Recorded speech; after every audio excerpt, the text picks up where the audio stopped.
encerramento do prazo para as convenções partidárias acabou revelando a estratégia do PT e do PL para as alianças nas capitais. Enquanto a sigla do presidente da República tem como prioridade aliança com candidatos de esquerda, o partido de Jair Bolsonaro mira políticos e legendas insatisfeitas com o atual governo. Os dois partidos terão embates diretos em pelo menos 8 capitais e as decisões devem gerar consequências diretas nas eleições de 2026.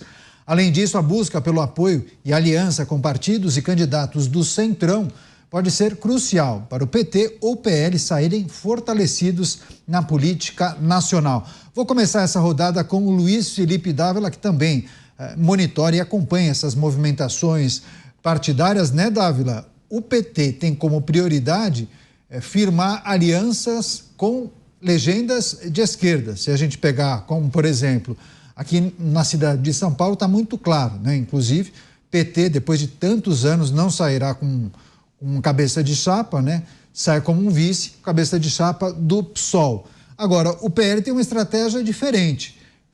Firmar alianças e parcerias com candidatos de siglas insatisfeitas com o atual governo federal. Dávila.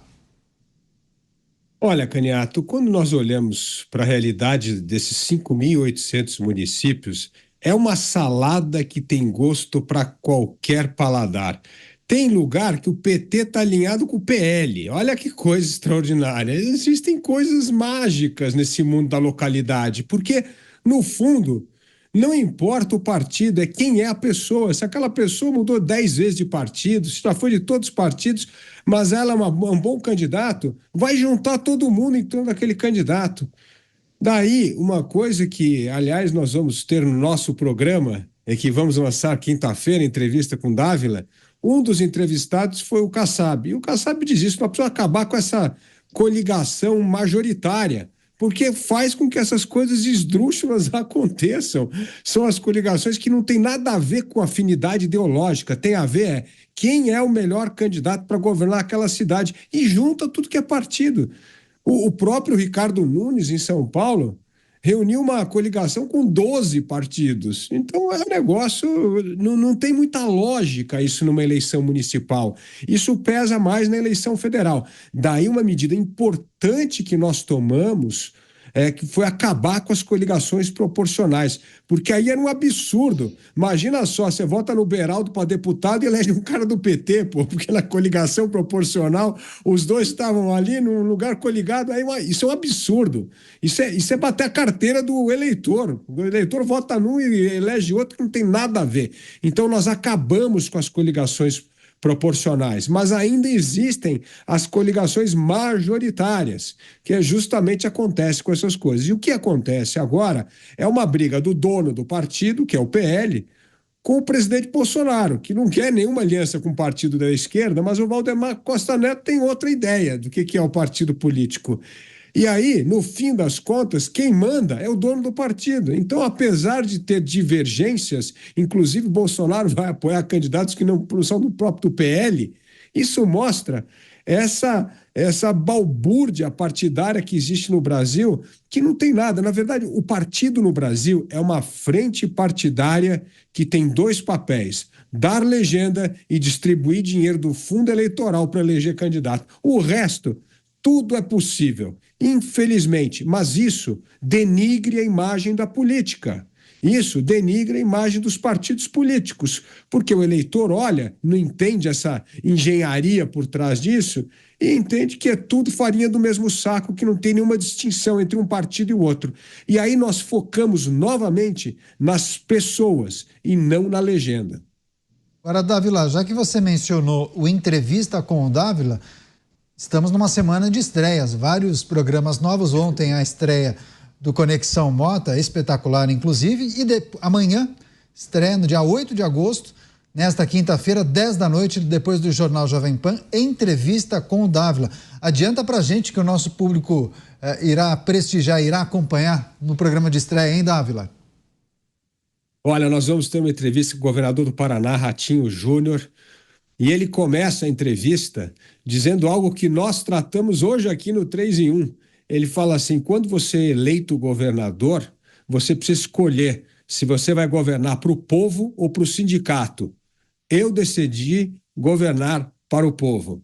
Na imperdível entrevista com o Ratinho Júnior, você vai conhecer um dos bons políticos brasileiros.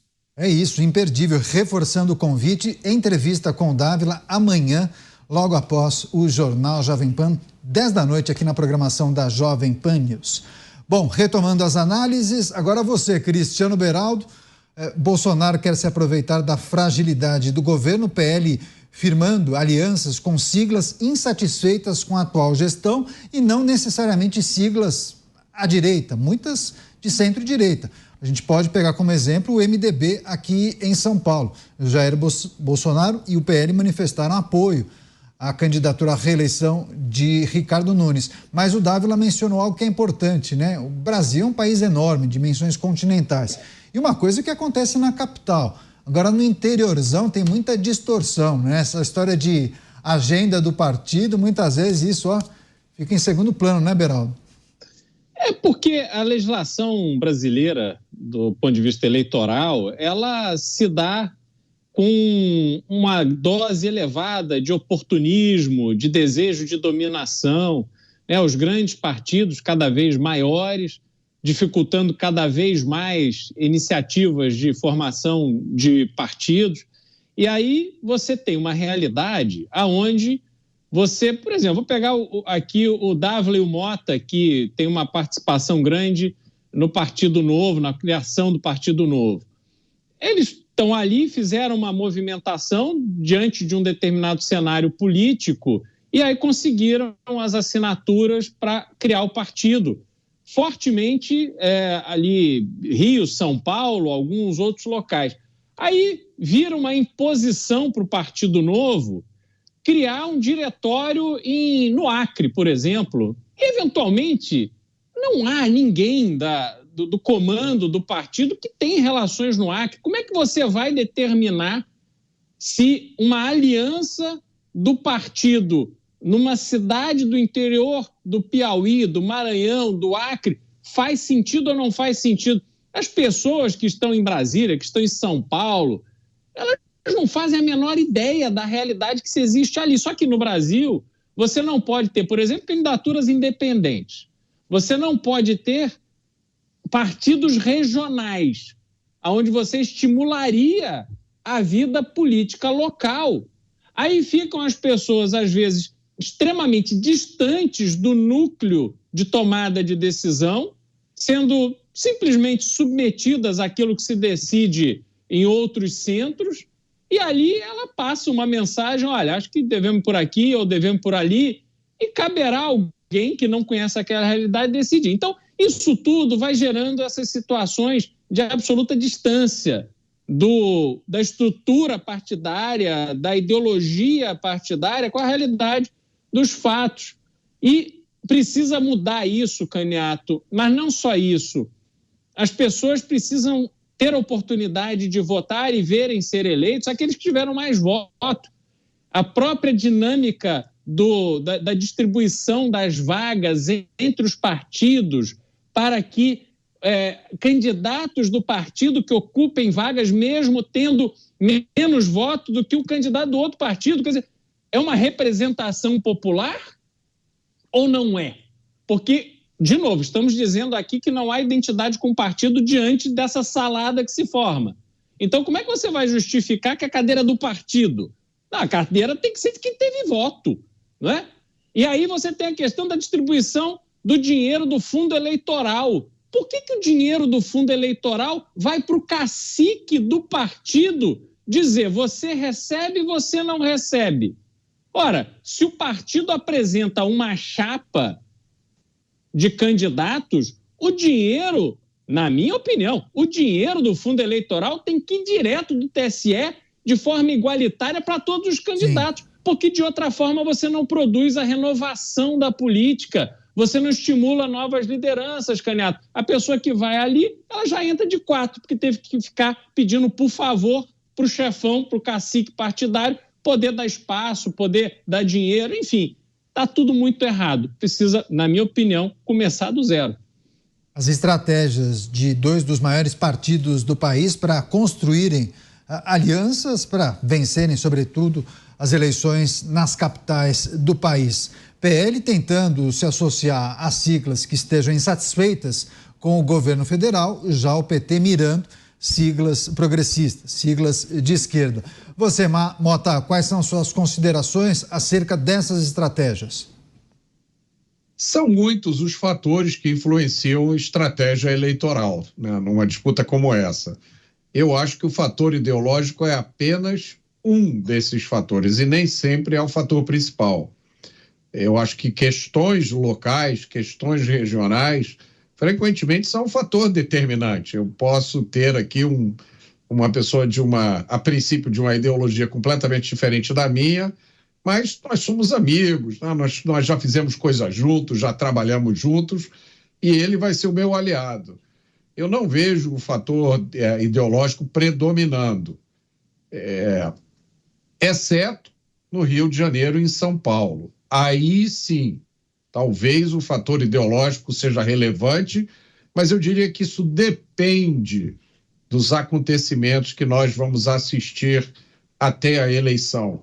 A gente sabe que tem muitas decisões aí para serem tomadas, decisões altamente impactantes na nossa vida. Eu vou citar apenas uma delas, que é a história da decisão de descriminalizar uma determinada quantidade de maconha.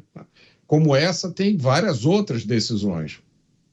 Eu acho que essas decisões e outros acontecimentos que podem vir a ocorrer até a eleição podem despertar ou acirrar o fator ideológico e transformar esse fator num fator decisivo nas eleições de São Paulo e Rio de Janeiro, principalmente no Rio de Janeiro. No Rio de Janeiro, você tem hoje uma disputa, eu diria, assimétrica entre um político que já está há muito tempo no poder, que tem vasta experiência com campanhas eleitorais e com a gestão da máquina administrativa aqui, e o candidato do PL, que é um candidato estreante em política. Mas a gente já viu, na última eleição para governador em São Paulo, que até mesmo um estreante em política, sem nenhuma experiência eleitoral, se soprar o vento do lado certo e ele estiver com a vela ajeitada da forma correta, ele vai embora e vence. Então, eu acho que nós vamos ter ainda muitas emoções até essa campanha.